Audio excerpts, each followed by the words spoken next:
Hi friends, గుమగుమలాడే కమ్మని బంగాళదుంప పులుసు రోటీకి, చపాతీకి, అలాగే వైట్ రైస్కి చాలా బాగుంటుంది. ఒక బాండీ పెట్టుకొని అందులో 2 టేబుల్ స్పూన్ ఆయిల్ వేసుకొని అందులో తిరుమాత గింజలు వేసుకొని 2 చిన్నని ఉల్లిపాయ ముక్కల తరుగు దాంట్లో వేసుకొని దోరగా వేయించుకోవాలి.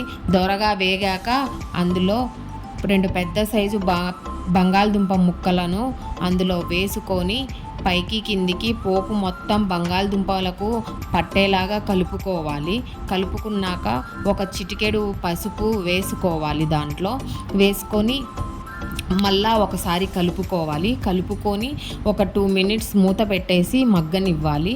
మగ్గాక అందులో 2 చిన్న సైజు టమాటా ముక్కలు, అలాగే నానబెట్టుకున్న నిమ్మకాయ సైజు అంత చింతపండును అందులో వేసుకొని మిక్సీ జార్లో మెత్తని పేస్ట్ లాగా పట్టుకొని ఈ ముక్కలల్లో ఆ పేస్ట్ని వేసుకొని కలుపుకొని మూత పెట్టేసేయాలి.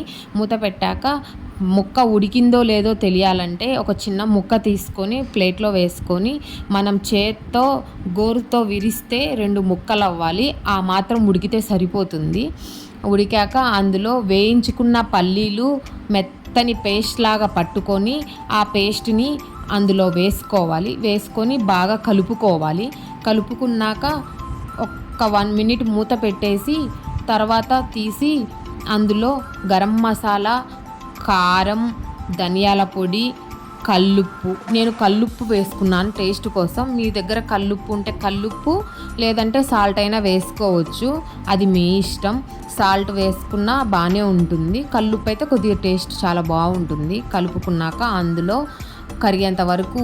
ఉప్పు కరిగేంత వరకు కలుపుకోవాలి. అందులో కొద్దిగా బెల్లం వేసుకోవాలి. బెల్లం వేస్తే టేస్ట్ చాలా బాగుంటుంది. లాస్ట్లో కరివేపాకు, కొత్తిమీర వేసుకొని సర్వ్ చేసుకోవడమే. గుమగుమలాడే బంగాళదుంప పులుసు రెడీ.